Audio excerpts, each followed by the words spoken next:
Episode 151, Kisah Seorang Pengantar Makanan yang Menjadi Miliarder. William mengangkat alisnya dan menonton video di tangan Jiangling.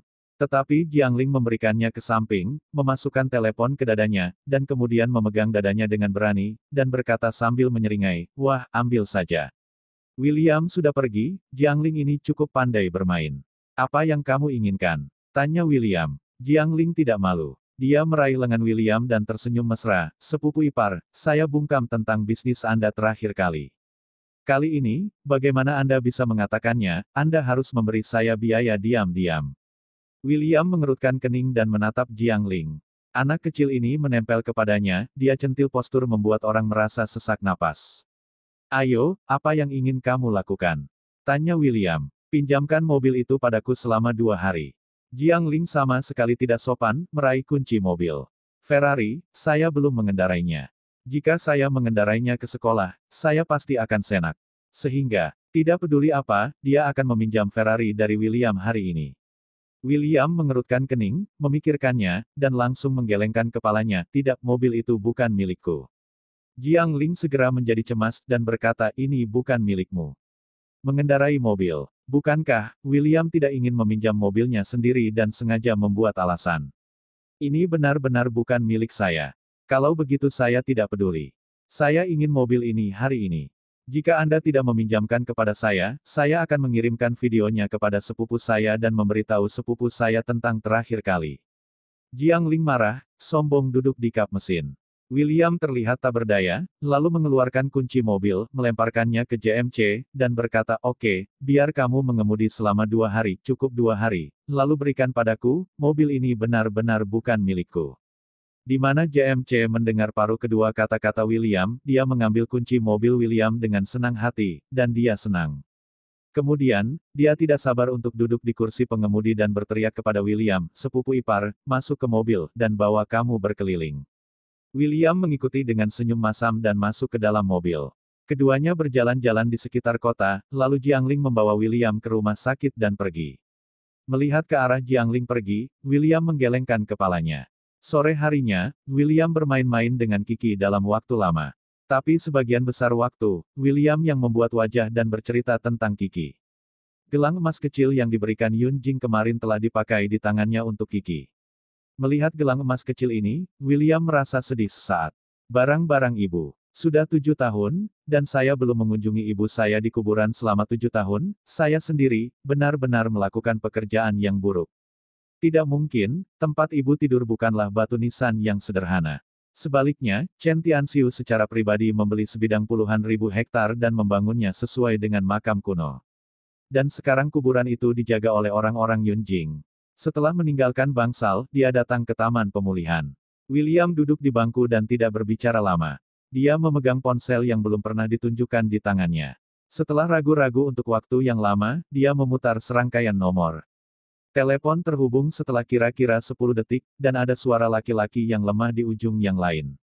Dia tidak bisa mendengar emosi apapun, tetapi itu memberi orang perasaan yang sangat mengesankan. Dia dengan hormat berkata, "Guru, apa perintah Anda?" Petik 2. Kata William dengan tenang. "Bagaimana persiapanmu?" "Semuanya sudah siap, mohon tunggu perintah guru kapan saja." Penutup telepon menjawab dengan hormat. "Bagus." William berkata, "Saya tidak ingin ada kesalahan, keluarga Yun, saya harus menyingkirkannya. Dalam beberapa hari Anda juga akan menghadiri jamuan makan di Genting Villa. Mari bertemu." "Ya, Tuan." William menutup telepon dan melihat cahaya matahari terbenam di cakrawala, buntuk menangani Yun Jing.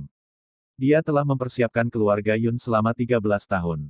Sejak usia 12 tahun, ia menghabiskan 6 tahun untuk menyelidiki penyebab dan tata letak kematian ibunya. Pada usia 18 tahun, ia mencapai kesepakatan dengan Yun Jing untuk meninggalkan rumah Chen dan menghilang dari rumah selama 4 tahun. William berpikir dia bisa melepaskan segalanya. Karena Jiang Wan dan Kiki. Namun, kunjungan mendadak Yun Jing kemarin membunyikan alarm untuk William. Wanita ini tidak pernah berpikir untuk membiarkan dirinya pergi. Keluarga Yun punya rencana yang tidak diketahui. Kemudian, pedang tajam yang dia sembunyikan selama bertahun-tahun pasti akan menggantung di atas kepala Yun Jing, di atas seluruh kepala keluarga Yun. Keluarga Chen selalu hanya memiliki nama belakang Chen. Mata William semakin gelap dan semakin dingin di sekitarnya. William bisa tetap anonim, hanya untuk Jiang Wan dan Kiki. Tapi sekarang dia tidak punya pilihan. Yun Jing sudah mulai melanggar intinya. Matanya beralih ke sisi Jiang Wan. Hari ini, dia berpakaian khusus dan datang ke pabrik farmasi Hutian di distrik selatan Sangjiang untuk mendiskusikan kerjasama bisnis dengan produsen. Karena kerjasama dengan cabang Tangren sudah dimulai, Bikan perlu mencari lebih banyak lagi pabrik farmasi untuk memproduksi obat. Pabrik farmasi Hutian adalah pabrik farmasi terbesar di kota Sangjiang, dan bos di baliknya cukup kuat. Pabrik farmasi Hutian. Tidak hanya pabrik farmasi di kota Sangjiang, tetapi juga cabang di seluruh negeri. Kalau dulu Bikan tidak memenuhi syarat untuk bekerja sama dengan pabrik farmasi Hutian, sekarang berbeda, dengan papan nama cabang Tangren sudah memenuhi syarat.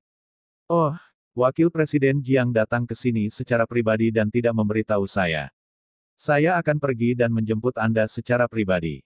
Jiang Wan berjalan ke gedung kantor 13 lantai dari pabrik farmasi dan bertemu dengan Hu Jingrun, pemilik pabrik farmasi Hutian, di kantor ketua. Seorang pengusaha terkenal di kota Sangjiang, dia juga perwakilan dalam sistem, dan dia juga seorang pengusaha terkenal di daftar kaya Hurun. Berbicara tentang Hu Jingrun, dia harus menyebutkan orang tuanya. Dia adalah bos tingkat tinggi di Kyoto dengan kekuatan yang tak terduga. Dalam beberapa tahun terakhir, di bawah perlindungan orang tua itu, pabrik farmasi Hu Jingrun telah berkembang pesat, dan telah masuk dalam 10 besar teratas di negara ini. Istrinya juga wanita yang kuat. Ada banyak perusahaan yang terlibat dalam real estate, hiburan film dan televisi, komunikasi budaya, dan bidang lainnya. Dapat dikatakan bahwa Hu Jingrun adalah menantu dari rumah ke rumah yang sangat sukses dan telah memenangkan hati orang tua itu.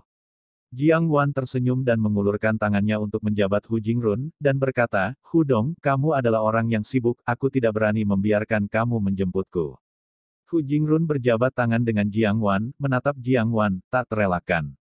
Setelah beberapa kali melirik, wanita ini benar-benar cantik, seperti yang diisukan. Itu adalah embrio kecantikan yang langka. Temperamen tubuh itu sangat menarik. Dong-hu. Jiang Wan sedikit malu dan menarik tangannya. Hu Jingrun baru menyadarinya.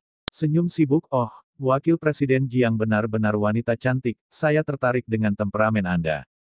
Jiang Wan hanya tersenyum tipis, tetapi di dalam hatinya waspada selama beberapa menit.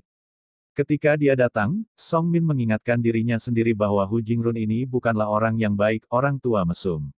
Selama bertahun-tahun ada lebih banyak wanita yang bermain secara terbuka dan diam-diam, dan pada dasarnya semua sekretaris wanita yang dipekerjakan oleh perusahaan telah diperankan olehnya.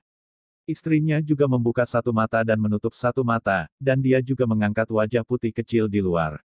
Pasangan itu benar-benar kehilangan hubungan mereka, tetapi mereka tidak bercerai, mereka hanya mempertahankan hubungan bisnis dan reputasi mereka.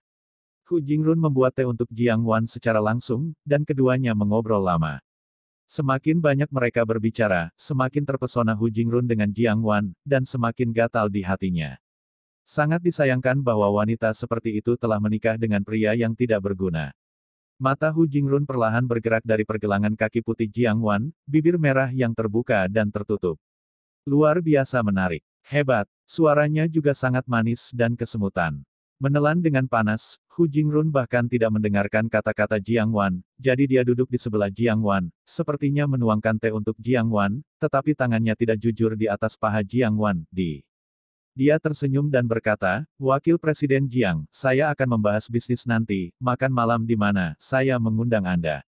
Jiang Wan sangat waspada dan mengambil tangan Hu Jingrun, mengubah postur tubuhnya, dan berkata sambil tersenyum, "Hu Jingrun.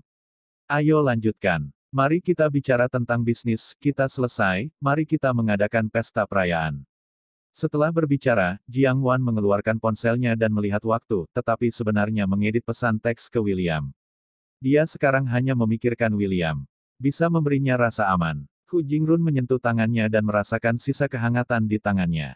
Dia bersandar di sofa kulit, memegang perut buncitnya, dan berkata sambil tersenyum, Wakil Presiden Jiang, saya punya aturan. Saat membicarakan bisnis, saya harus minum dan makan dulu. Jika Wakil Presiden Jiang melakukan segalanya. Jika kita tidak bisa melakukannya, saya rasa bisnis kita tidak perlu dilanjutkan. Pabrik farmasi Hutian saya tidak kekurangan perusahaan farmasi. Di mata saya, Anda, bikin farmaseutikal tidak cukup berkualitas. Dengan itu, Hu Jingrun dia juga melihat Jiang Wan, pikirannya sudah tergerak. Itu sangat bagus, dia adalah dewi impiannya selama bertahun-tahun. Wanita seperti itu tidak bisa merasakannya sendiri, Hu Jingrun merasa tidak nyaman seperti gigitan semut. Ada apa, Wakil Presiden Jiang, apakah kamu tidak gugup? Ini hanya makan. Hu Jingrun berkata sambil mengulurkan tangannya untuk memegang tangan kecil Jiang Wan, dan tersenyum menyipit. Jiang Wan tersenyum lebar, menarik tangannya, bangkit dan membungkuk dan berkata, Hu Dong, sepertinya kita tidak bisa melakukan bisnis lagi. Bajingan tua. Melihat Jiang Wan ingin pergi, ini bukanlah bebek masak yang terbang.